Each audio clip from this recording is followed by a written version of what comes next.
You know, so many things were affected by this COVID-19 lockdown. That the speed at which we wanted to go on air, we couldn't do it that way. But by the time we went on air, it was still early because the rest were just trying to commence in some parts of Nigeria as early as in May. But before then, we have been using various media to send the message. As far as even February 4th, we were on air speaking that this is the right time to prepare. The best time to plan for war is during the time of peace. As far as flood is concerned, by February any year, no flood yet. So we began as early as February. But it was in May that the Honorable Minister of Water Resources, put out letters to all the governors in Nigeria, all the frontline ministers, like Minister of Environment, Minister of FCT, they were properly notified. Each of the state governors were given the names, the exact names of local government areas in their own states, that they should be watching out for flooding in 2020. So I would say we came out as early as possible to alert the nation of what we are seeing from our prediction. Okay, let me go to DG, Nigerian Meteorological Agency. Most times when we hear Hydrological Services Agency, people think to just oppose as if they have almost similar functions. From your own perspective, would you say that the warnings you gave, the signals you gave were early enough? Thank you very much for this question. You see, the rainfall of the country is structured in such a way that rains commence every year as early as January for some locations. Although with the change in climate now, effective date of commencement of rain is now beginning from March up to as far as even July for some locations. That is the extreme northern part of the country. So what we do in Nigerian Meteorological Agency is to ensure that as early as January every year, we release what we call the seasonal rainfall prediction for that particular year. The idea here now is, now that the prediction is released early in January, when we are expecting the rain used to start before the recent shift in the climate of the country, so which means people are given warning early enough. So we released the warning this year, precisely on the 23rd of January. There it was released by the Honorable Minister of Aviation, Senator Hadi Abubakar Sirika. So when the predictions were released, the minister was particular about one thing. He particularly said there is the need for downscaling of the prediction we have given to the level of states and the local governments.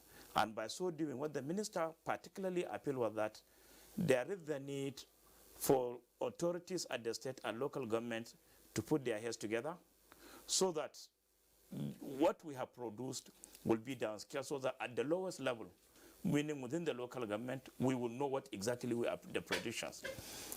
So what we did immediately after releasing the prediction was to write all the 36 plus governors plus the SCT, telling them that in line with the request during the launching by the Honorable Minister, that the need for the Nigerian Meteorological Agency and the various states and the local government to put their heads together so that this information will be downscaled early and now people will know before the rain actually starts. Unfortunately, not much could be achieved because, like you all know, by 23rd of March, by middle of March, there was a problem which nobody actually expected. So, but that notwithstanding, what we did was we decided to make the best out of the worst situation by bringing in, using the alternative means of now communicating, of downscaling, that is using the online media now, so that through that way, through Zoom, for instance, and other methods, we have been able to reach out this downscaling to about 20 states so far, which is a good way, given the fact that this thing came suddenly. So in other words, what we are trying to say is, every year we release it in time and we make the appeals. Whether our appeals are heeded to, whether preparedness and other things are actually happening, these are issues which I believe the Nigerians all know. And during the course of our discussion today, these are issues that I believe will come up for discussion. But I'm happy my colleague from the Hydrological Services Agency made mention of some of these actual challenges there now, that these have been given out So the expectation is that everybody should become prepared. So with the warnings that have been given, January about what the climate is likely to be, by May, what the situation of flooding is likely to be. I think Nigerians were well advised early enough. Whether they are heeded to the advice, that is another thing altogether, which I believe in the course of our discussion today, we are definitely going to look at them.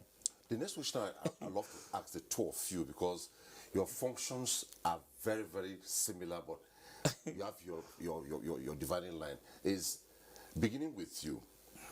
Do you have rural-based offices? Because most times we see the Hydrological Services Agency and the Nigerian Meteorological Agency as agencies that are supposed to be closest to the people, given the fact that farmers depend on you, a lot of persons depend on you to do their farming, the aviation depends on you to do a lot of things. Do you have rural-based offices? What we do, currently we have 62 offices all over the country. Beside the state offices, in some states, we have up to 4, up to 5 stations. So what we try to do is we organize our activities within the state in conjunction, particularly with the main actors in the various sectors that are directly impacted by farming. We are not supposed to be everywhere, but our instruments are everywhere. In other, what we do, we enter into what we call partnerships with particularly educational institutions, with other institutions like agri-development projects, so that our instrument will be deployed and installed in a number of premises. As we are speaking now, we are present in over 200 educational institutions. When you look at that, we have 774. We are present in about 200 institutions, and we have our own offices where we have our instrumentation. 60-something. When you put, it means we are there we are present in 1/3 of the 777 local government, which reasonably is a fair one. The expectation here now is, since we are there, either our instruments are there. When our instruments are there, we have officers manning the instrument, and which means interaction as expected within the locality where we have those our instrumentation. So that the idea here now is, we are seeing this is the trend that we are seeing. What do we do? So that at least the people that are there, through maybe the extension agent and others, they can be discussing with us. So what we do, our officers that are located in our offices are directly working with the extension agents and others within the state and the local government. Where we have our own offices, we enter into partnership with those, partner offices. We enter into understand the collaborative relationship. So that the idea here now is, when we have a station, for instance, in an educational institution or in agri-development project headquarters of a particular zone or state, the expectation here now is the officers that are there working are expected to interact maximally with our own officers that are manning our stations. So that the idea here now is, if there are advisory services on weather that are requested, attention of our officers can be provided, and our officers are already trained, and if there are issues that are beyond them, there are always levels by which it can be done so that they can get the information. If I go to DG of Hydrological Services, when you talk about educational institutions, do you mean primary, post-primary, and tertiary? What, all of them? All of them? Yes. Okay. Why? The idea here, is we are present, yes. Let's get the perspective of the DG of Hydrological Services Agency. Are you available across the country? Hydrologically, Nigeria is divided into 8 hydrological areas, not based on political boundaries, but in terms of natural drainage system of Nigeria. Then we have 8 zonal offices. Each zonal office manning a hydrological area. At times, there could be up to 4 states or thereabout. And we have equipment measuring or gauging most of our major rivers in Nigeria, virtually all the major rivers in Nigeria. So the equipment are automatic that can give you, translate, data to you telemetrically without being to the site. But we have a lot of that are manual that people go there. So we have presence in several locations across the country. And any location we establish our equipment, we have a rapport with the community, the traditional or the local chiefs, for them to understand what we are doing there, which our staff must visit virtually every day. For instance, if I call Lokoja right away, The man will give me the information that what is happening in River Niger at Lokoja. Likewise, Makodi, Katsina, Ala rivers, a lot of them, Kebi. So we have offices in several locations. Our equipment are in different locations from where we gather information, data, on a real-time basis that enables us to do our forecast. But like as you said, we can't be everywhere. Okay. We are no spirits. Okay. Yes. I'll come back to you for other perspectives. Now, I'm told the signals via Zoom joining the governor of Kebbi State, His Excellency Abubakar Atiku Bagudu, is through to us now. Your Excellency, good to have you on Tuesday Live tonight. Thank you. Thank you. Good evening. Well, we thought we were going to begin with you, but the challenge of signals challenged us. But quickly, maybe you need to update us on Nigerians. What has it been? Kebbi State has been in the news, just like Sokoto and other states I cannot mention right now. What is the update like? And can you update Nigerians, and what have you done so far to mitigate what is happening in Kebbi State in terms of flooding? Thank you. It has been quite traumatic because the flooding is quite extensive. The River Rima crosses the state from the north to the south, where it joins River Niger, and it runs over 300 kilometers, and about 70% of it is now flooded, and the water is traveling downward to join down to join the River Niger. The River Niger itself is flooded from Nigerian Republic to where it starts in Nigeria at Dole Kaina in Kebbi State, and all through to Kanji Dam, which is over 250 kilometers, is also flooding. But the weather agencies, the meteorological agencies have warned us earlier in the year, and because of that, there is less harm to human life and even minimal loss of animals. But the damage to crops is quite expensive because these are hundreds of thousands of hectares, mostly of rice, millet, and other crops. But many people have responded. Communities are supporting each other. Security agencies are helping.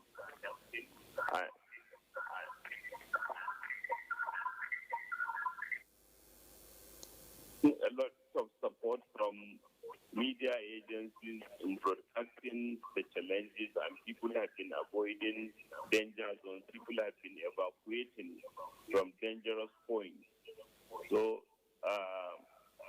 it has been quite manageable in terms of risk to human life. The Commodity Association, particularly the Rice Farmers Association of Nigeria, led by its president, has been on assessment tour together with Central Bank, together with NISAL and other institutions to see how extensive the damage is, and more importantly, what can be done immediately to begin to compensate for the loss of crops and support human life and support people who have lost their seedlings, their crops, with food and immediate support.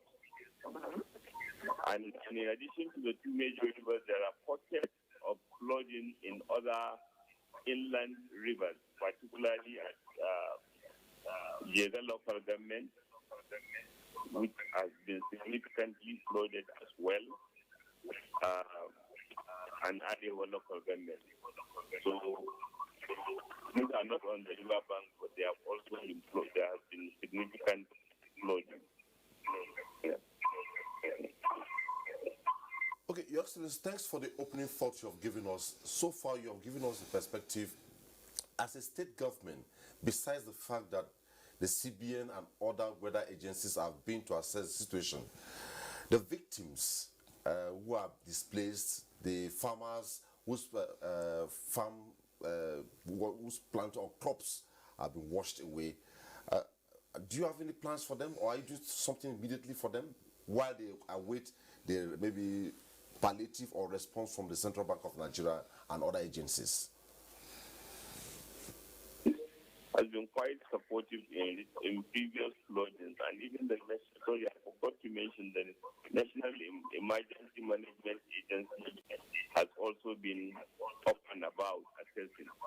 But as you know, with flooding, two major issues are health concerns, because sometimes the waters even wash toilets back into the river supply. So the first thing is to ensure that people do not drink contaminated water, and people are able to use to cook any kind of water before they drink it, to immediately stop any health diarrhea issues and health concerns. And then to provide food items, and sometimes clothing items, blankets, mattresses to people whose homes have been flooded. And importantly also to begin to make available seedlings, to prepare seedlings and fertilizer, so that the moment the rivers, the water begin to recede, you make seedlings available and other inputs so that farmers can replant again. Or fishing communities can also begin to open their farms or even fishing grounds. Well, just before I let you go on this segment, naturally people will expect that with this development, the output will be affected in terms of produce during harvest, both the crops and fisheries, name it. Do you plan to utilize the dry farming season to show up this?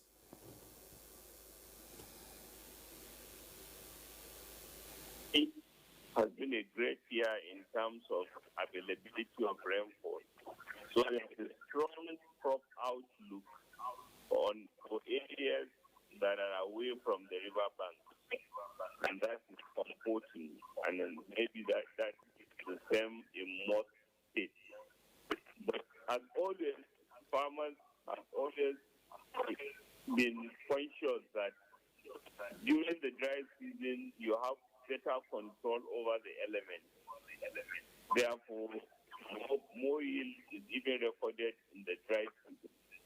And certainly, with the support from both the federal government, development partners, Central Bank of Nigeria, NICER, and Commodity Association, there's already a lot of mobilization to ensure that we do the very best for the dry season and compensate for lost crops, and even more than was being done in the previous years.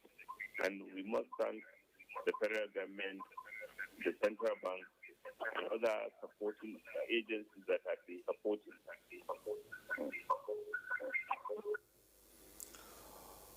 Okay. We'll go back to His Excellency as soon as the signals are perfected to update us on other issues. As we told you at the beginning, we have been joined from in Abuja, one of Abuja studios, by Professor Hilary Inyang. Professor Hilary Inyang is a United States ambassador, distinguished scholar to Ethiopia, the Institute of Technology, Ethiopia. He is former chairman, U.S. National Advisory Council on Environmental Policy and Technology, NACEPT. Good to have you on the program tonight. Very much, viewers, and thank you, presenter. At the beginning of the program, we got the DG of Nigerian Hydrological Services Agency and the DG of the Nigerian Meteorological Agency to give us perspective to the developments and the warning signals they gave to Nigerians. And just joining us from Kebbi via Zoom is the governor of Kebbi State, who has given us perspective to what developments are there, what the federal government has done to mitigate the challenge, and also what the state government intends to do to ward off this. From a professional standpoint, what is your opening thought regarding flood alert in Nigeria and how to go about it? Please, could you repeat the question, please? From your professional standpoint, so far from developments across the country regarding flooding, what's your perspective? As you know, floods are annual things, so they will always happen. So it's very important for the government to approach it very holistically so that the losses that have been experienced over the years will stop. It is not possible to completely eliminate the losses, but then with good regulations, monitoring, and people keeping to standards on design and flood protection systems, it is possible to reduce all of these damages that have come to agriculture, that have come to human health, that have come to infrastructure and displacement of people. I also see that you don't have in Nigeria many research centers on floods. Not really floods alone, but all kinds of natural hazards. You should have the universities have a lot of this to generate data for planning purposes. And at the level of municipalities and the level of communities and states, there should be enforcement, better enforcement of rules on siting of facilities on floodplains and floodways. So there will always be precipitation, so you can't prevent that. It's something natural. But then there should be better defense against all of the damages that have been experienced. Thank you so much. Now let's come to Nze Clement. DG, now with the developments now, are there plans maybe to do an upward review to surmount what is on ground already? Upward review like how? You have sent a warning signal to Nigerians. Yes. Some states are affected. Yes. What should be done? Like I mentioned earlier in the intro, Nigeria belongs to a basin of 9 countries called Niger Basin. Precariously, Nigeria is at the bottom of the basin. We monitor what happens upstream of the basin before we give our flood alert. As at on the 23rd of August, the flood level in Niamey, which is a reference point for us, was 6.6 meters high, which is already red alert. From 6.20 upwards is red alert. But what we saw today is that the level of the flood in Niamey has gone down to 6.50. However, within this period, a lot of water has been spilled from Kainji and Jeba dams. In fact, Jeba was spilling Kainji was spilling about 68 million cubic meters of water every day for over more than 2 weeks. And that, coming from Kainji, has gone ahead to begin to flood communities downstream. And once Kainji begins to spill, Jeba, 100 kilometers downstream, must automatically follow. We are still watching the situation. We do real-time measurement or monitoring of whatever is happening upstream. We can't say that there may be downscaling or whatever, but we keep giving that information. Like, I'm happy that His Excellency mentioned it here. They got the information, which I believe what was said by the Honorable Minister of Water Resources, Engineer Suleiman Adam, earlier in May, to all the state governors to inform them this is what is going to happen in the course of the year. And also the Professor Hillary has mentioned it there too. So long as there is precipitation, we will continue to have flooding. But the main issue is how do we address it? How do we mitigate? How do we reduce the impact Maybe in the course of our discussion, we can go into that. Okay, absolutely. DJ, I'll come to you. Let me quickly go to Kebbi. Get the Excellency to explain one of two things, and I come to you on that. Your Excellency, in your opening thoughts, you told us that the state government had early warning signals from the weather agencies here. We have their DGs seated with me in the studio here. And despite this development happened in Kebbi. What word of advice do you have for your colleagues from other states of the Federation who may not have taken steps you have taken already in view of what you're going to right now in Kebbi State? I think most will have taken steps. But just like Professor Ian said, precipitation is something that we pray for.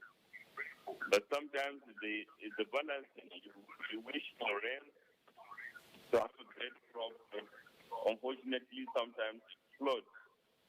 And it is that balancing act that is a big issue. Of course, it can be mitigated by long-term capital-intensive support like dredging. But we are conscious about the enormity of the challenge. And in the interim, the major advice is to save human lives and to encourage people to take practical steps to stay healthy, to preserve infrastructure by supporting culverts, bridges, and infrastructure that is prone to damage from the flooding, and then support each other and provide replacement agents and input that will quickly support livelihood when water levels begin to recede. Okay, thank you. We'll still come back to you in Benin Kebbi. Now, to the DG of NIMET, I want to address you through this tweet. A tweet has just come in here from Ukwoma Chukwuemeka. It says, I believe if government, especially the states, set up an environment-focused task force to help sensitize and enforce policies and laws among the people living in the regions likely to be affected by flood, will go a long way to mitigate its negative effects. How do you react to this? Thank you very much. I think the issues raised are quite pertinent. They are apt. You see, the idea in flood is these days, because of the reality of devastations that are caused by flooding, the thinking of the world now is going beyond flood control to what is now called integrated flood management. The idea about integrated flood management is to carry out two major activities. Integrated flood management is about integration, and if you are integrating, there are two things you do. You integrate horizontally and you integrate vertically. In simple terms, what do you mean? When you are integrating horizontally, the multiple sectors that are very much interested in what happens on the flood plains, they need to be brought together. You have the land users, the farmers, those that are building on the land, the resident, those that are building, for instance, residential development. You have those that are actually working on the river systems, maybe the fishermen, and there are those that are waiting, that they want the flood to take place before they can survive. You know, these are multiple sectors. You need to bring them together, meaning that unless you bring them together, you can't make a progress. The other dimension is the vertical integration. When you say the vertical integration, meaning you go to the highest level to the lowest level of the decision making, meaning it's not just those that are governing, but even those that are being governed. So which means, in other words, before you can effectively manage flood, this integration will take place, the horizontal and then the vertical. And if you are talking about horizontal, for instance, it means the people at the highest level and those at the lowest level, they must understand each other. They must communicate with each other. They must agree with each other. They must decide together. So which means if this happens, it means the aspirations of everybody at different ladder of the society will always be considered. It will always be taken care of. So in that way, interest of one cannot jeopardize the interest of another one. What I'm saying is a very simple thing. For instance, population is expanding, and we need more land to build settlements, which means if the land is not there, the most vulnerable land on the floodplain will be encroached onto, which means the interest of those that are looking for the houses must be taken care of. And at the same time, the floodplains are supposed to be saved, because these floodplains, like you all know, they are naturally created in order to provide a simple function. The simple function is to sustain the ecosystem itself. The groundwater that we take from the well, substantial part of it actually results from flooding. Without flooding, there is no way water will percolate and accumulate in certain location. Without flooding, there is no way the land can become recharged. Without flooding, there is no way some fertility enhancing substances can be brought to the land to be cultivated. So in other words, the flooding itself is a blessing. Without flooding, there cannot be human beings. So what he is saying here now is, when people are brought together, everyone that matters, when he or she are brought together in the decision-making process, we are likely going to make much progress. One interest of the multiple sectors are also taken care of, meaning that the interest of one should not jeopardize that of another one. Okay. It means definitely we are going to make a huge success in flood management. Okay, DG Hydrological Services Agency, and that tweet here from Saleh Bala, it says, you have touched it briefly, but just for emphasis, what is the government doing to prevent or reduce the effects of flooding? Because awareness alone is not the solution. Structures need to be put in place. Thank you for the question. And I would also say I'm delighted that His Excellency is here. We talk about what the government is doing. Now, the Nigerian Hydrological Services Agency, NISA, is the upstream sector of issues with regards to flooding in Nigeria. Ours is to see it ahead of time, before it occurs. We do the prediction, and we make it available to the general public, and try to use every available means to cascade that information down. Now, there are levels of government. These are the federal level I'm talking about now. You come to the state governments. What should they do? They are outlined there. Local government areas or councils, what should they do? What would they do? We've been advocating, we've been speaking, that government, especially at the state level, should have the political will to take some actions, remove structures that are within the pathways of flood. Don't allocate buildings or estates, like what we see here in Abuja, to people, estate developers to go and build. Like what happened in Sonadeusi Estate, near Day. You will discover that the entire estate, more or less, was inside the floodplain. Somebody that has some money, they will allocate to him, they will say, 10 hectares of land. No drainage, just use ruler and biro, divide into plots and put beacons, and say to people. Nobody has talked about where is the flood plain here. Where are the drainages? Of course, flood has no enemy, has no friend. Once it comes, it must find a way to pass. Most of these places, there are no drainages, there are no roads. What you see are buildings within these estates. Unlike where we are, in Garki, in Wuse, in Maitama, Asokoro, you can see that there were infrastructures first. Heavy drainages put in place before the buildings actually came in. You hardly see talk about the issue of flooding, apart from where the drainages are blocked.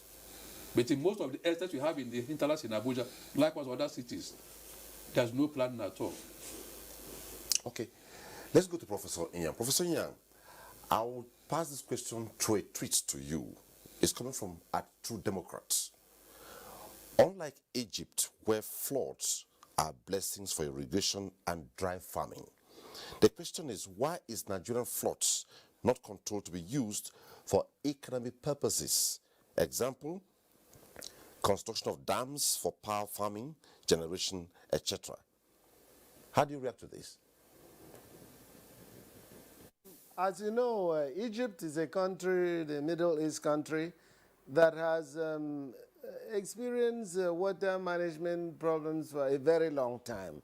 Nigeria has been very lucky. Nigeria is a very well-drained country and has not had to do as much as Egypt or Israel or any of the Middle Eastern countries. Also Ethiopia, for example. So that's one reason that it has not reached the level of severity that you've had in those countries, water management issues. But in Nigeria, as well as my good friend, the professor, the director of NISA alluded to, is becoming a problem. At that level, at the national level, such agencies are very good, and they've done very well with alerting Nigerians to the prospects of floods and so forth.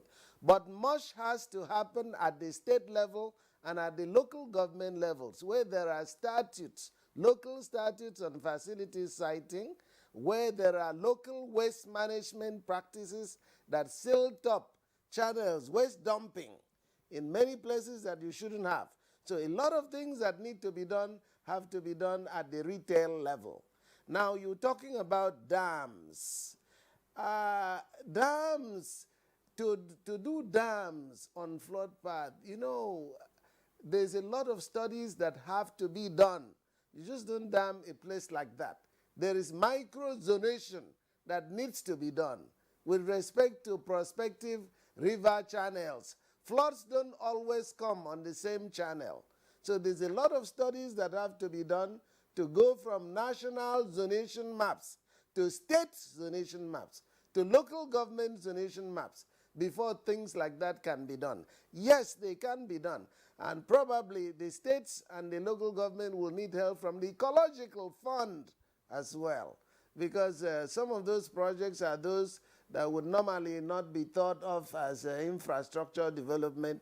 There are more of preventive projects, and a lot of people tend to do more of the remedial than the preventive. So that's my viewpoint on that. Another opportunity to do dams and do all these kinds of infrastructure projects is the World Bank erosion control projects. Those projects are heavily funded and should be used in ways that are beneficial to flood control as well.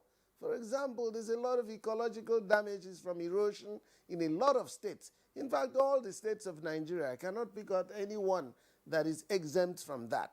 So ecological funds will help in all of those kinds of things at the state level, and also the World Bank Erosion Control Project has elements that could be helpful in this regard. Okay, let's go to Benin Kudu, where Governor Bagudu is, Kebi, please, where he's joining us from via Zoom. Your Excellency, I'm sure you want to react to what the DG of Hydrological Services Agency just said regarding what states should do in terms of land allocation and what have you, violation, which is in total violation of what the plan should be. But there's a tweet directed at you here. Let me take it. It's coming from Kiss2 for Real 123. It says, "It is quite obvious that flooding is recurring almost every year. The question is, to His Excellency, sir, what long-term plans are governors and relevant stakeholders making to address the issue, especially as it relates to those at flood-prone areas?"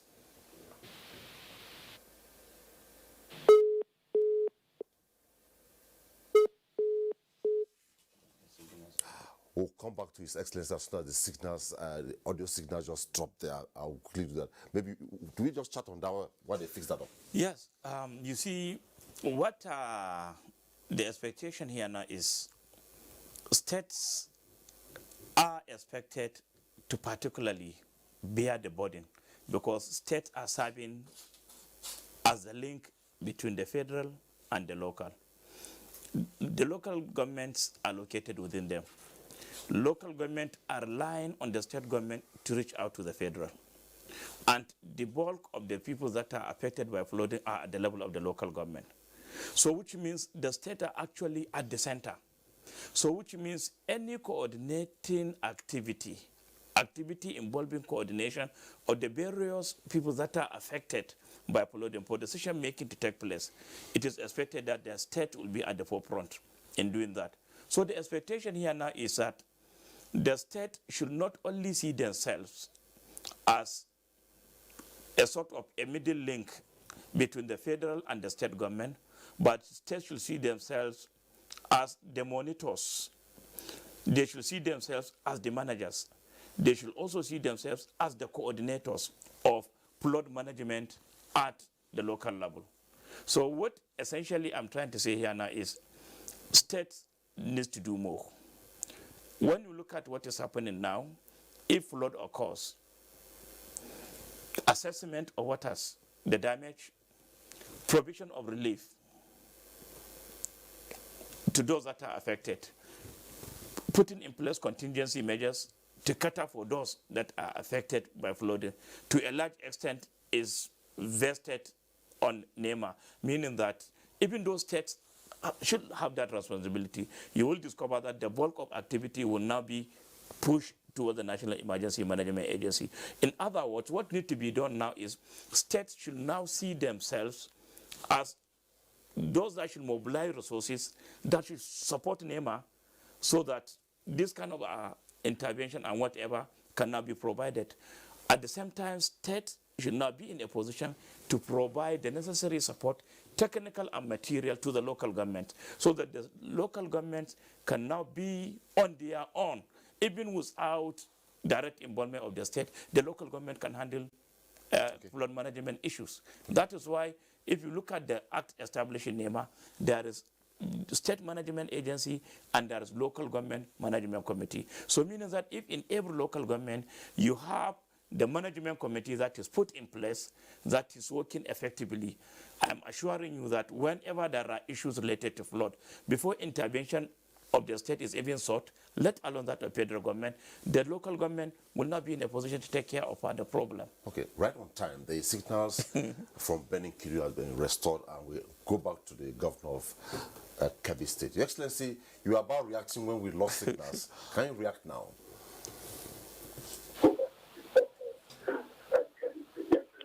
Hello?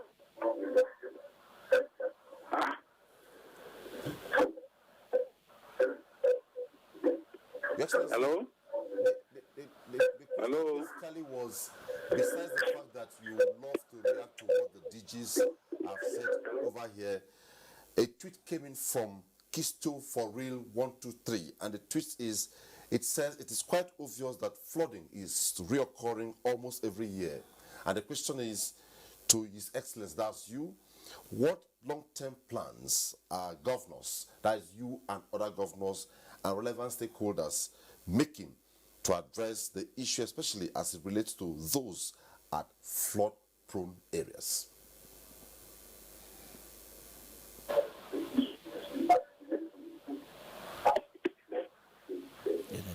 Bad.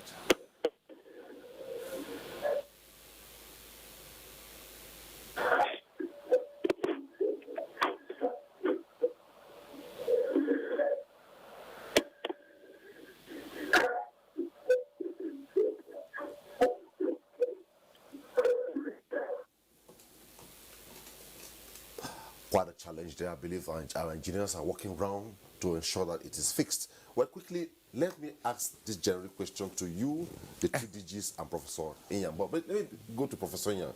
Professor Inyang, what would have been responsible whenever there is flooding, and whether agencies like Hydrological Services Agency and maybe NIMET advise locals or the residents of a particular area to relocate? They find it difficult to do that. How best, what advice will you give? You know that these kinds of situations are not unique to Nigeria. There's flooding in many places in West Africa, everywhere, basically, even United States, China.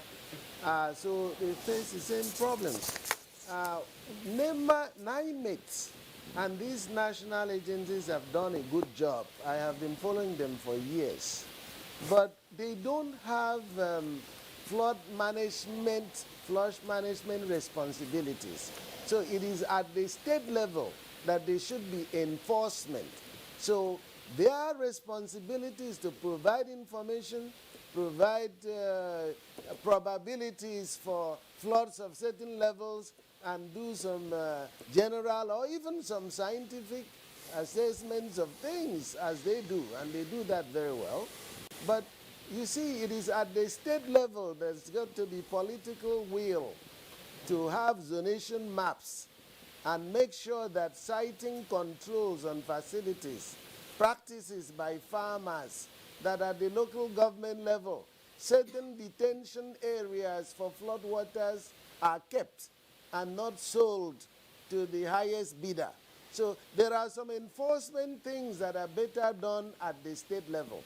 The government has a responsibility for protection of human health and for safeguarding the health of communities. So there are many legal frameworks that can be used to enforce and displace people who refuse to move. There are fines. They can be charged to court as people who violate local statutes. So that has to be done for the interest of the general public. Somebody who takes a piece of land that is very critical to drainage and occupies without authority should always have to have some penalties to pay. So you have incentives also. You can dislocate people to other pieces of land and get them to leave those that are vulnerable, and the public needs to use as easements, as flood channels, easements. Government typically does this in many countries. Thank you so much. We'll be going to Benin Kuru, but after the first set of reports, and the first report is coming from Kogi. I understand the first report is not ready. Let's go to Kebbi, where I believe the signals have been restored, and His Excellency has been waiting to give us updates on the tweet we asked him about. Back to His Excellency. Excellency, you could respond now. Long-term, thank you. I think the question was on long-term measures, and I started by saying that we need great collaboration between state and federal government. Because if I take the example of Kebbi State have two upstream dams, Goronyo Dam in Zamfara State and Goronyo Dam in Sokoto State and Bakalori Dam in Zamfara State. And all these dams send water to Kebbi, which is downstream. And then we have the River Niger, which leads to Kanji Lake, Kanji Dam, which also is federal owned. So because we are dealing with dams that are at once controlled by the federal government and then floodplains that are utilized by state government, collaboration is important. Secondly, management issues, particularly sand desilting and dredging, is also important in order to provide the maximum level of river depth that can hold water. But again, this must be collaborated. It's capital intensive. Secondly, it has sometimes it even has international dimension, because the River Niger, for example, comes from Guinea through Mali through Niger, then through Kebbi border into Nigeria. So some of the issues involve considerations about what what other countries are doing, or what would be of common interest to all. And in addition, the localized water storage or water management issues also have a lot of environmental impact on other states that is not immediately obvious. And without environmental impact assessment, what will be expedient for one state might be a problem for another state. Okay, Excellency, we'll come back to you. We have a couple of reports in the course of the program, and our first report tonight is coming from Lokoja. Brings back unfortunate lingering memories of the devastation caused by flood since the 2012 disaster. They have refused to leave because they say they do not get the adequate care and support by the authorities when relocated to IDP camps. This is in addition to their claims of dire consequences if they leave their ancestral homes. I am standing at Ohono Riverbank, a community in Kogi local government area, and if you look across the river there are more than 50 communities according to the community leaders here. NIMET, in its yearly weather reports, predicted that 22 states, including Kogi, will be flooded, but despite this forecast, the constant agony of losing farmlands, buildings, and even loss of lives, many riverine communities have refused to heed warnings. If we come out there, nothing will chop again. Cannot go leave our community, go another place. With September, the usual month of flooding in Kogi, clear water channels, leave your homes, relocate to higher grounds, and prepare groups of local rescuers just in case flood occurs are some of the messages as NEMA and the Kogi State Emergency Management Agency embark on the 2020 flood campaign for flood-prone communities in Sarikinoma, Galilee, Adankolo, and Ganaja in Lokoja local government, Ohono, Koto, and Grinya in Kogi local government area. The main thrust of this is so that they are aware. Once they are aware of what to do in the event of flood, you are able to save yourself, you are able to save your family, you are also able to save your property and invariably the community. Those of us that are farming on the waterways, it is better you start harvesting. If there's need to harvest, start harvesting and move clear to higher ground. Omala, Ibaji, Ida, Basa, Igalamela Odalu, Ajakuta, and Dekina that are worst hit by flood are also expected to be sensitized and action plans developed to mitigate the effect of flood should it occur. Our next report takes us back to Kebbi. From Dikke in Augi local government area through Nasini in Argungu to the Queen Brennan Kebbi local government, Kwefa and Tuga and Sura and Bagudo local governments respectively, down to Kebbi Niger state border through Shanga, Yaura and Ngaski local government areas, flood water submerged thousands of rice farms. The tragedy also struck other crops such as millet, sorghum and vegetables, destroying what farmers labored on from the beginning of the season. We were here on Thursday. There was no water here. The speed at which the water is moving is quite remarkable. Behind me are hundreds of rice farms submerged by water in the Kufadama area of Birin Kebbi local government area of Kebbi State. On a good day, hundreds of farmers are seen here working on their farms throughout the day, but they have now left their farms for the August visitor. The farmers, most of whom access loans and other facilities from both public and private institutions to cultivate these crops, describe the incidents as devastating. The loss certainly is going to affect the nation because if you look at the amount of food crops that are being produced or that would have been produced from this season, certainly it is not something that will be consumed in its entirety in the state, it will certainly go down to different parts of the country. Meanwhile, a team from the National Emergency Management Agency has visited some of the affected areas to assess the level of devastation for intervention. We have a lot of displaced persons.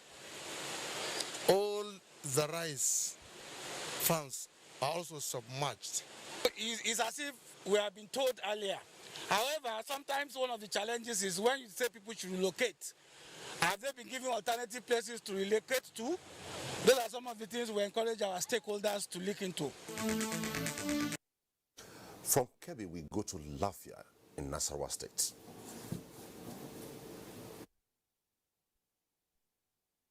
Like many other states, especially on the Benue Trough, Nasarawa is blessed with many water bodies. However, the seasonal overflows of these water bodies and the topography of the area make the state susceptible to seasonal flooding and consequent loss of properties and sources of livelihood like houses, property, and farmlands. This has necessitated lots of education and sensitization of residents to be environmentally friendly to avert the impending danger. Whenever rain falls, we used to miss road and enter our premises. We are trying making our efforts of cleaning the areas. But the problem we are having here is that sometimes in the night, people will be packing their refugees and be dumping it inside the waterways. Though yet to reach this peak period, the month of August has seen Lafia, the Nasarawa state capital, and a few local government areas already witnessing high level of flooding with devastating consequences. The executive governor of Nasarawa state, through this warning, has directed the ministry to take assessment on the spot assessment of all the flooding areas and also to look at our river banks, whether they have the ability to withstand the flood. We've gone around, we've taken assessment of all the flood, possibly flood-prone areas.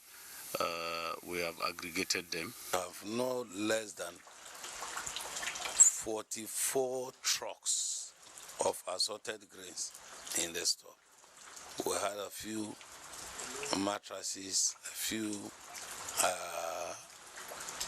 rainy items in the event which we will distribute to all these people. It could be recalled that in its 2020 annual flood outlook for the country, the Nigerian Hydrological Agency had given the likelihood of high flooding similarly to the ones experienced in previous years.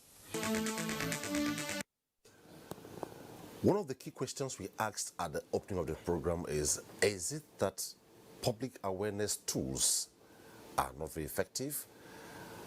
We'll pass these questions to the two DGs here, but after we return from Benin Kebbi, where I would love His Excellency to react to this situation. One of the respondents from Kogi State, that is Lokoja, had talked about the fact that, if I quote him, he said, if we come out here, which will go chop? Meaning, if a place is flood prone and I reside there, if you relocate me, is it possible? Are you having problems with those who are residing in flood prone areas? What plans do you have for them to relocate?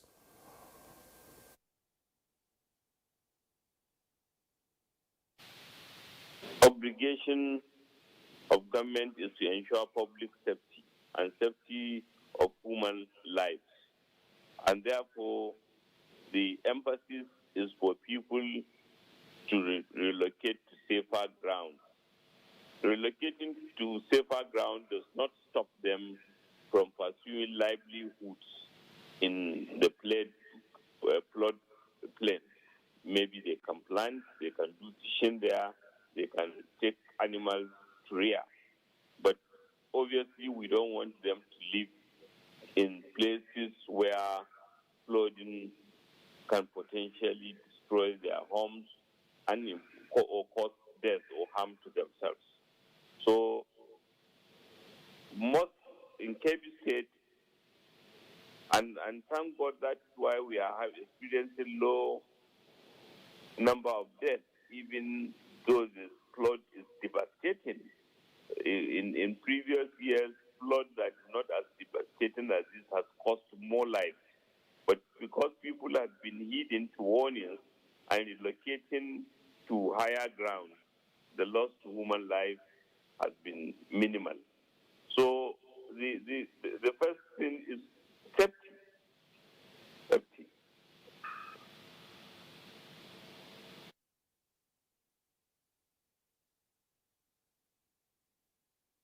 For the farmers and the people in the agricultural sector, flood helps them in the long run by providing nutrients to the soil that were lacking. Yet, if the wells are flooded, the well will be contaminated. So what is the government doing in order to ensure the health of the people?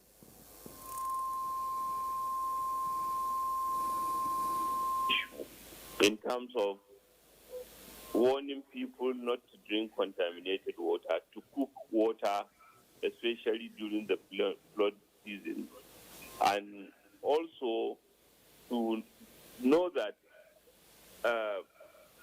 the animal can also be affected and move them to safer ground. The farming activity is always something you can compensate for. For example, in the flooding of 2018, the federal government supported the 14 states that are affected by flooding with about 23 billion naira, with seedlings, with food, and most of it was recovered down. Yes, nutrients can also enhance the soil quality following from a flood, and to take advantage of it, states have to be ready to support farmers with seedlings immediately when water levels begin to recede, so that they can compensate for the crop. Okay, well, back to you, Your Excellency. Now, I asked a general question, which I'll leave to the two of you, DG Hydrological Services Agency and DG NIMED, to react to. What really is the public enlightenment tool in place to ensure that people are adequately and convincingly conscientized ahead of developments like this? Okay, for us in the Hydrological Service Agency, we do our publicity at different levels. The first one is the public presentation by the Honorable Minister of Water Resources, Engineer Suleiman Adam. So he does it. I think this is the fifth one he has done since he became our Minister in Water Resources. Stakeholders are invited from different locations, from the state government and the international community that are relevant to what we do. They are invited. The documents are made available to everybody.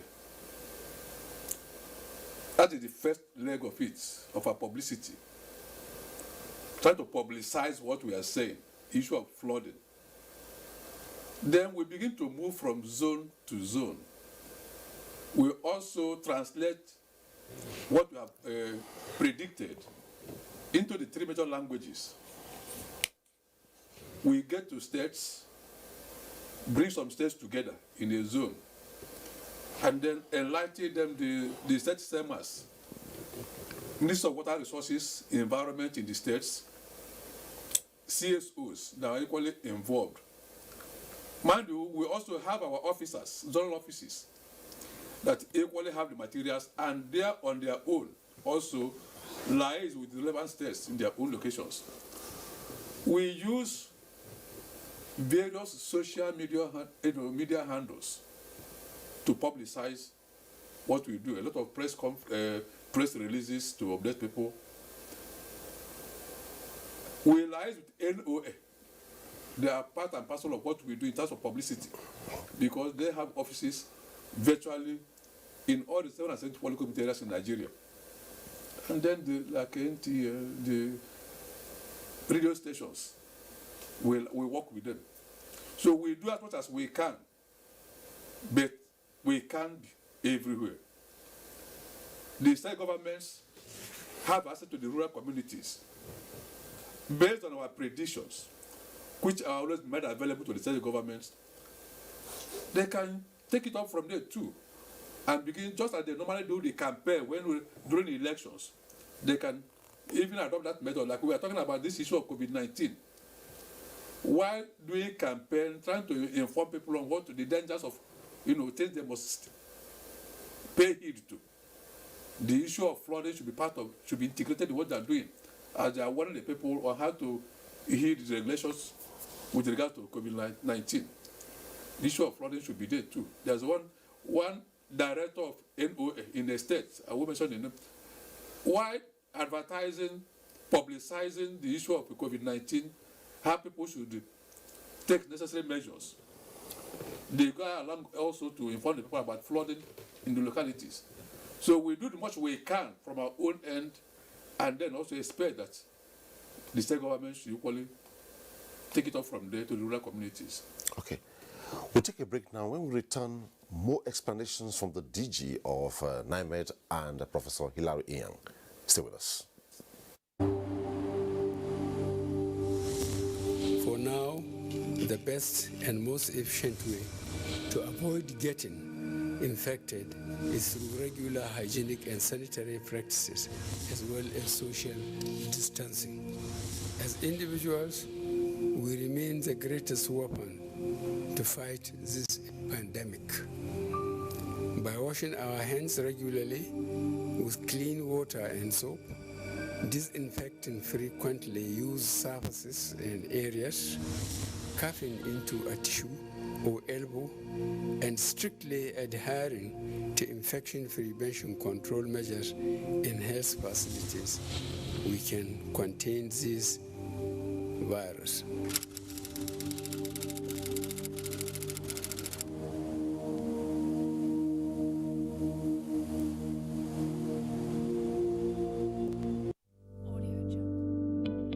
Coronavirus is real. Steps to avoid this pandemic. Wash your hands regularly or sanitize your hands. Keep social and physical distancing. Avoid crowded places. Stay at home unless absolutely necessary. Don't touch your eyes, nose, or mouth if your hands are not clean. Avoid the spread of coronavirus. Coronavirus is real.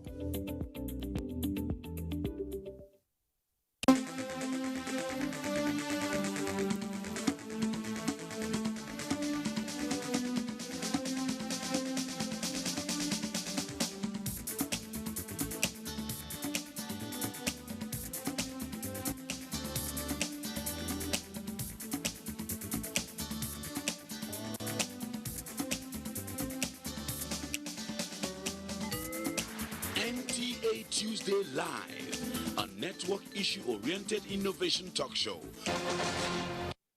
Thanks for staying tuned. And before we start the next round of questions, let's take two reports, beginning from Anambra. Flooding has become a global issue, with many countries, including Nigeria, experiencing unbelievable magnitude of flood disaster. In Anambra State, one of the states on the bank of the River Niger, flood menace has become an annual occurrence. Coastal communities covering Ayamelum, Anambra East and West, Obaru, Ihiala, Oka North, Onitsha North and South are perennially submerged by torrential flooding, washing away the fishing communities and large farmlands, which constitute the food basket of the state. Still fresh in mind is the 2012 induced flood crisis, which ravaged lives, rendering many homeless, paralyzing economic activities in these communities. It is an experience that is very disturbing. When this kind of warning is given, it creates a tension in people's mind. This flooding comes from through the rivers to the farm areas. So it is not steady at Achale anyway. It comes from other communities. We are not praying for such a thing to happen again. With this flood that is coming, that means Oka North is in danger. So we don't know where to run for. With warnings that another round of seasonal flood will sweep through the country in September and October, affecting many states, especially those in the coastal belt. The essence of sensitizing people is to let them know that flood may come. Therefore, they should get prepared to relocate to higher grounds. That is a way of avoiding loss of life and properties, preparing them in advance about what is likely to happen. Necessary machinery has also been put in place to accommodate likely victims of the impending flood disaster at holding centers where they will be provided succor by government. Aside steps being taken by the state government to mitigate any likely impact of the flood, the citizens also have a crucial role to play by taking all precautionary measures and ensuring that their drainages are properly cleared to minimize the effect of the looming flood. Our next report is coming from Kaduna. For many years now, some local government areas of Kaduna State have been experiencing flooding, resulting in loss of lives and property. This assessment visit by the officials of the State Emergency Agency to some flood-prone areas in the metropolis is to enable them educate people on the need to avoid building on waterways and clearing of drainages to prevent flooding. Yeah, this is a foundation that somebody intended to build very close to the river. It's very wrong. Unless if they are going to do dry season building, you stay during dry season, when the rain comes, you move to another place. So it's totally wrong, unacceptable by Kaduna State government. 4 local government areas, according to the 2020 NIMET prediction, may experience flooding this year in the state. They are Kaduna North, Chukun, Zaria, and Kaura. Jerry Lame has been living in one of the flood-prone areas for more than 10 years. During rainy season, my major problem first is because of this drainage. And the drainage, people at night, some will come with their vehicle to dump something on this river. They will say that it's a river. Who asked me to come and build I've fought with so many people who asked me to come and build a house here. These people that stays around, building house around the riverside, they should just try and maybe stay off the riverside, because immediately there is flood, it will definitely affect them. There are some canals that channels to the river. When the river filled up, so the water have to come back to the canal. That is when it's affecting us here. We like the area, we do business around this place. If we should relocate from this place, our business will be difficult for us, because we've been here for a long time now, chasing 20-something years now. As water level in River Kaduna rises by the day, residents of flood-prone areas are expected to relocate to safer grounds. The reports from Anambra and Kaduna sustaining the conversation. Quickly, we're looking at the perspective of enlightenment of the people. So can you sustain that from your perspective? Yeah, thank you very much. You see, the Nigerian Hydrological Services Agency, Nigerian Meteorological Services Agency, we are like 1 and 5 and 6. We work together.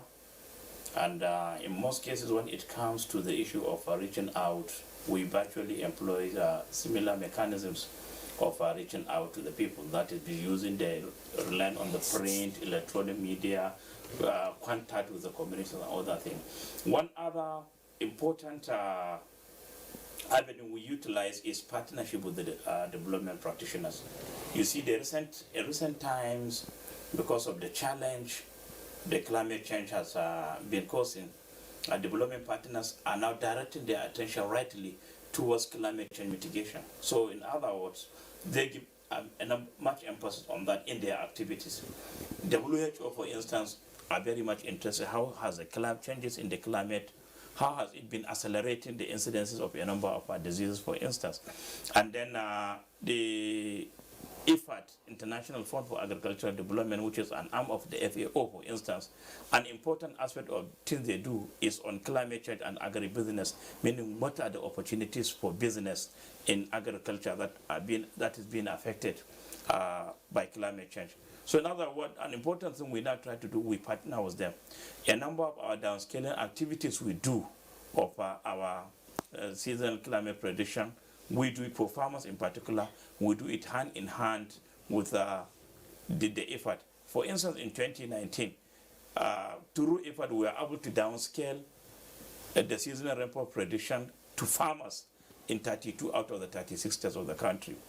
The idea here now, we are now trying to say here now is the flooding, to start with now, even before the change in climate, flooding is something that nothing we can do. We just have to live with it because it's part of the nature.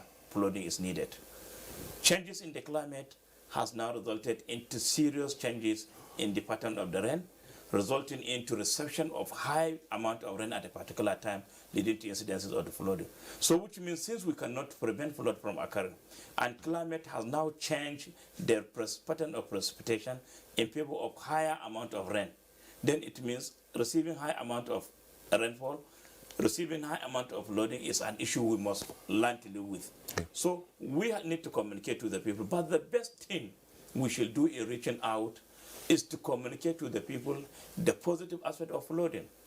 You see, when we keep on emphasizing that flooding is flooding is a disaster, only the negative aspect of the flooding. So therefore, as soon as flooding occurs, we should try to see how we can avoid it, try to see how we can run away. That is not the best way we can do. Well, let's come up with practices that people can bring. I'm happy when the governor was talking, His Excellency and the governor of Kebbi State was saying that even when flooding occurs, people can drive some opportunities out of the flooding. So therefore, when you have a mechanism like this, that you are now evolving some practices that will make the people to drive benefit out of flooding. Well, I want to assure you that the interest that people are showing on the prediction that people are making, they will try to show more interest in them. Since if you can successfully prove to them that when flooding comes, there are positive benefits you can drive away from it. So which means people will not be interested in when is the flooding coming. Rather than run out from the flood, people will try and see how can they move closer to the flooding. So this is a scenario that I think if we can now evolve it in our flood management mechanism, we'll now be able to start witnessing positive changes on the life of the people. Now, Professor Inyang, before I go to Kebbi, quickly through these tweets. The tweet is coming from Kisto for Real 123. I want to suggest to government should prioritize the issue of climate change, which has been proven to be one of the cause of extreme weather conditions like rain, which will eventually result to flooding. If from this perspective you are asked to speak to Nigerians towards working hand in sync with government agencies to assuage flooding, both positives and negatives, what will you tell us? I would say that Nigerians should watch out, number one, for more incidences of flooding, because as alluded to by the director of NIMET, I believe, climate change has come to stay. It is concentrating in Nigeria, more precipitation over shorter time intervals. What that means is that you have a lot of water for drainage. So flooding has come to stay. Now, we can look at it in terms of mitigation as well as adaptation.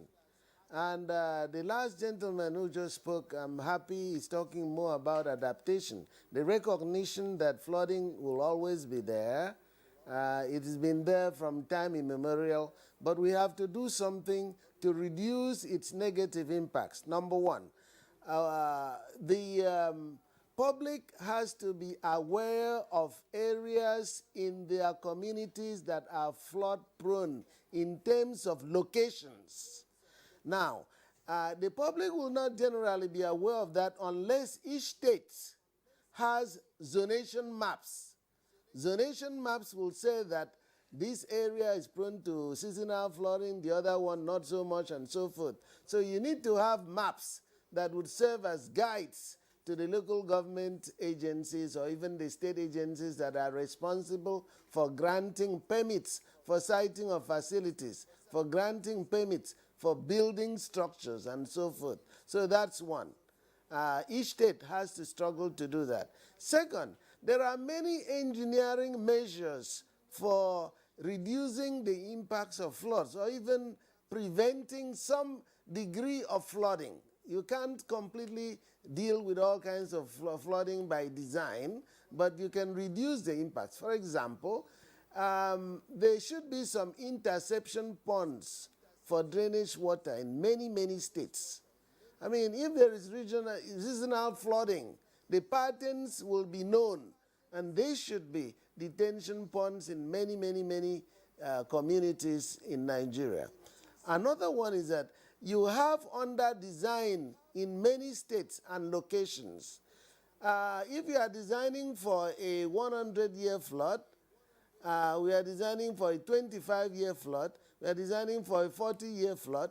Who are the monitors? Have people been monitoring that indeed these facilities, culverts, many other types of drainage structures are designed according to accepted standards? So yes, a lot of people, a lot of organizations, a lot of jurisdictions have roles to play. Even the general public. How do they deal with the issue of waste management? Do they dump waste on locations that they shouldn't be?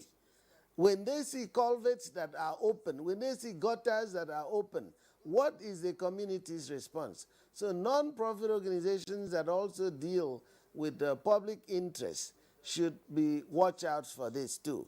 But also at the level of providing data for management of these things.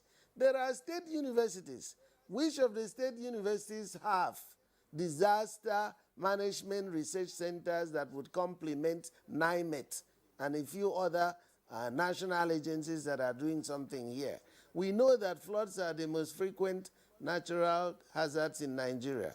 So there should be lots of programs in these universities and research centers and management centers to offer help to local governments and state governments.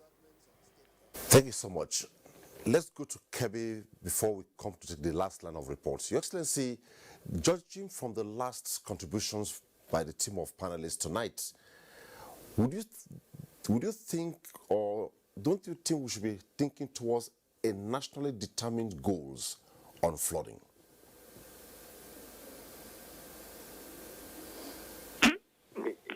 It has always been on the table because the various agencies of the federal government, the meteorological agencies, the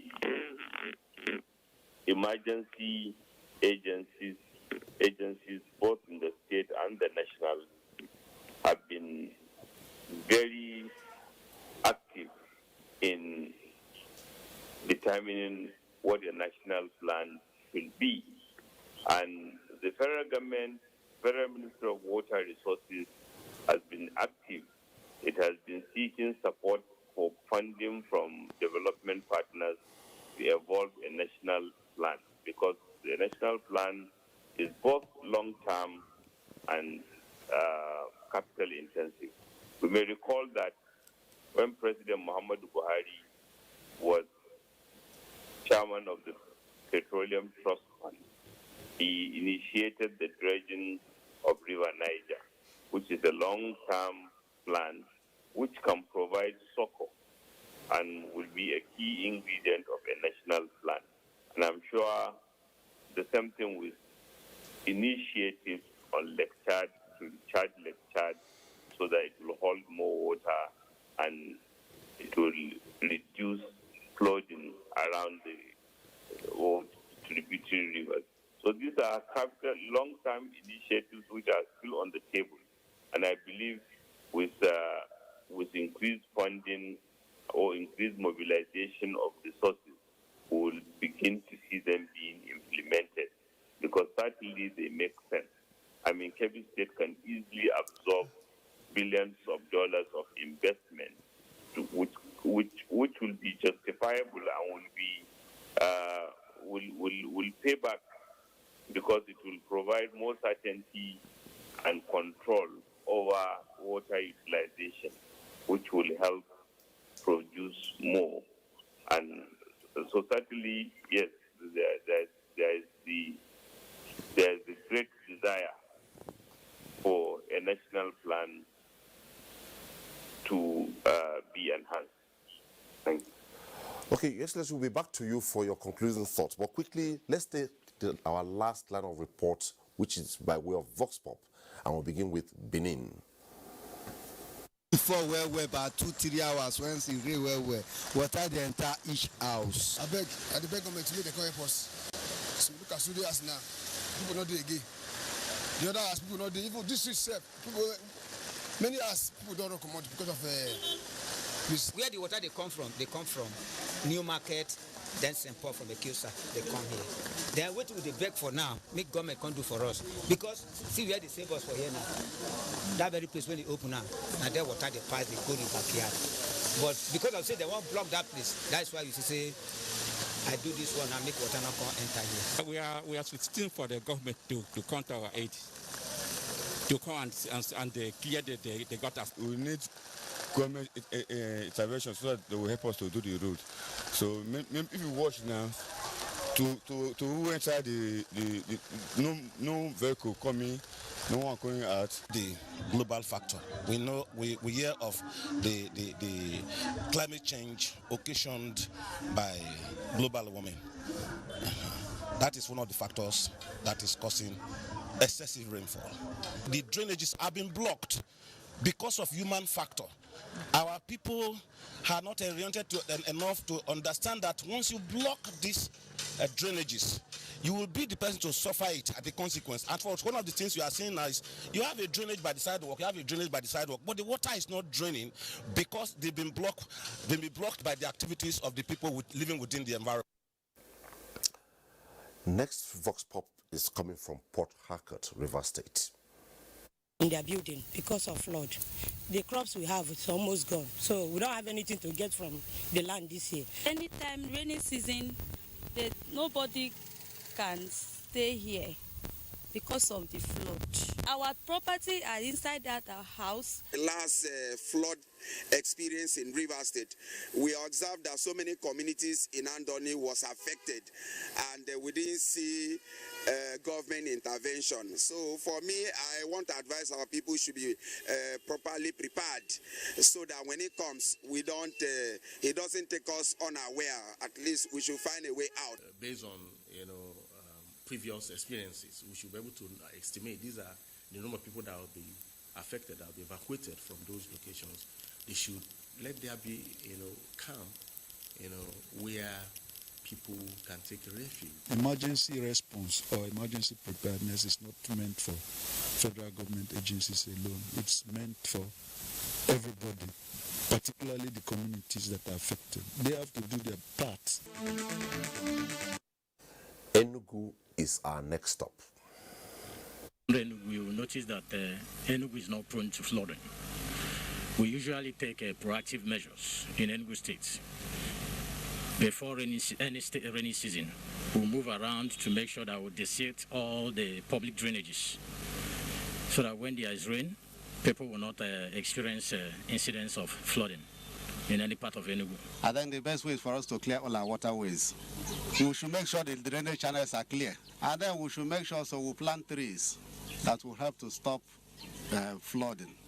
It can destroy our houses, can as well destroy our crops.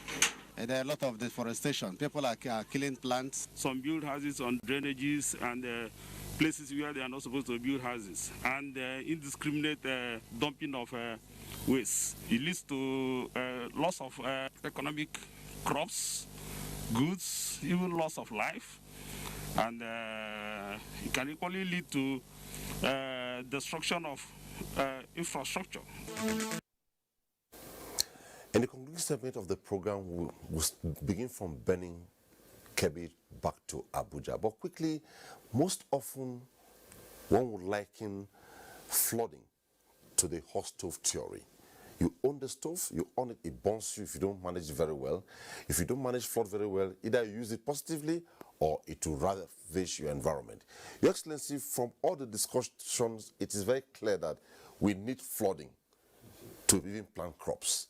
But if we don't manage it well, it will ravage our environment. By way of conclusion, what are your concluding thoughts? Thank you for that. And like I said, and I think Professor Hillary said it better, humanity has always been with flooding.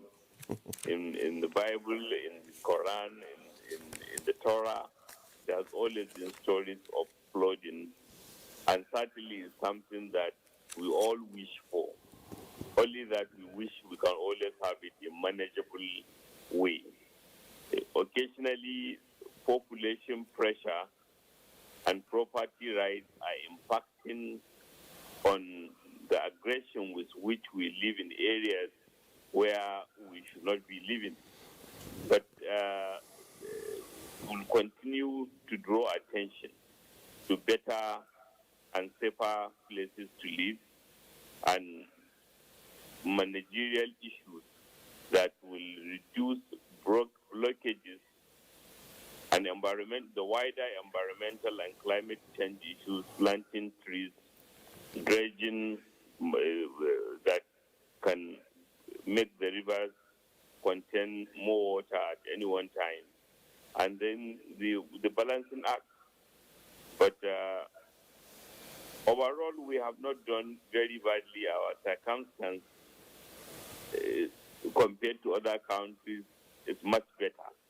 But of course, we pray that we will be able to mobilize the kind of funding that will enable us do more, so that we'll manage the water resources better with less flooding. Thank you. Thank you so much, Your Excellency Abubakar Atiku Bagudu, Governor of Kebbi State, for making time to be on Tuesday Live tonight. Thank you. Thank you very much. Thank you for inviting. Thank you so much. Now, go to Professor Hilary Inyang. Professor Hilary Inyang, could you proffer some solutions before we wrap up the program tonight, as your concluding thoughts? I'm very grateful to you and my co-panelists and the listeners. I think Nigeria needs to respond at various jurisdictional levels, at the national level, at the state level, and at the local government and local levels to this threat of flooding, because it will continue.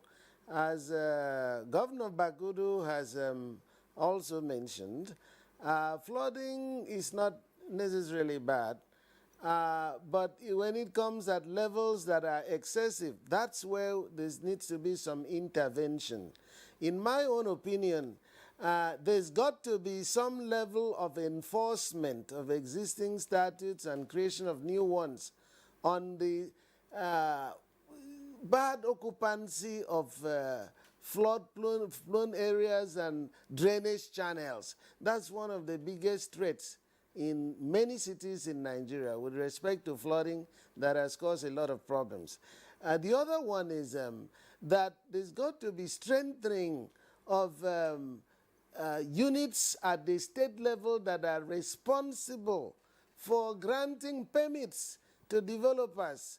That's a very major sector that could do the country good with respect to control of flooding.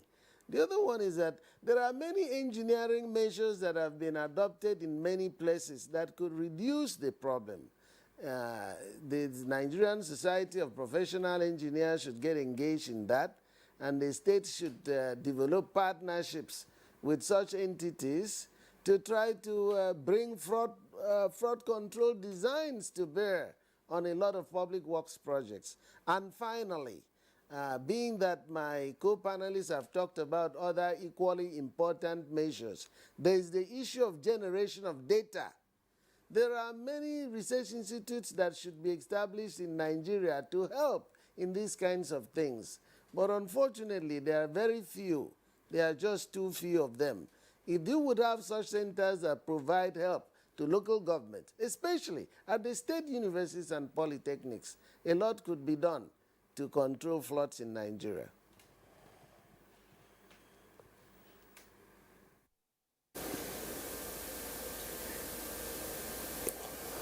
Professor Hilary Young, it was nice having you on Tuesday Live tonight. Okay, now before we take the COVID-19 update, there's a quick one here coming from former DG of NIMED, Dr. Anthony Onoforum.